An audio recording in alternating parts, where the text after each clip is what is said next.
ایک ایسی رات جو تمہاری قسمت بدل سکتی ہے، وہ رات جس میں ایک سجدہ تمہیں بخشش دلا سکتا ہے، ایک دعا تمہاری زندگی بدل سکتی ہے۔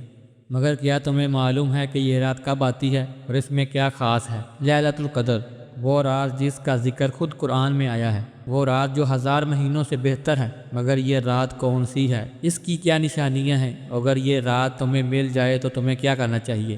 رمضان کے آخری عشرے میں ایک ایسی رات چھپی ہوئی ہے جو زندگی بدل سکتی ہے، جو قسمت کے فیصلے رقم کر سکتی ہے۔ اسے لیلۃ القدر کہتے ہیں۔ وہ رات جس میں آسمان سے رحمتیں اور برکتیں نازل ہوتی ہیں۔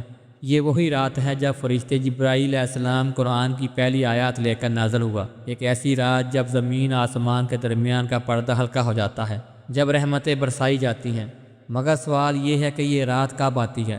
علماء اکرام فرماتے ہیں کہ رمضان کی آخری 10 راتوں میں سے کوئی طاق رات، خاص طور پر 27ویں رات لیلۃ القدر ہو سکتی ہے۔ مگر اس رات کی کچھ نشانیاں بھی ہیں۔ رات میں عجب سکون، آسمان صاف اور خوشگوار موسم، دل میں اطمینان اور سکون، دعائیں فوراً قبول ہوتی ہیں۔ اگر یہ رات تمہیں مل جائے تو کیا کرنا چاہیے؟ اس رات کی سب سے بڑی نعمت مغفرت ہے۔ اگر اس رات تم نے سچے دل سے توبہ کر لی تو اللہ تمہارے تمام گناہ مٹا سکتا ہے۔ نفل تہجد پڑھیں، قرآن کی تلاوت کریں، استغفار اور دعا مانگیں، صدقہ خیرات کریں۔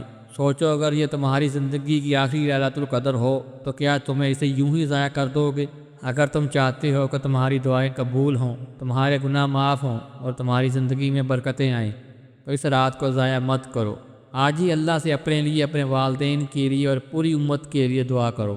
اگر آپ کو یہ ویڈیو پسند آئی ہو تو اسے اپنے پیاروں کے ساتھ شیئر کریں تاکہ ہر کوئی اس مبارک رات کی برکتیں حاصل کر سکے۔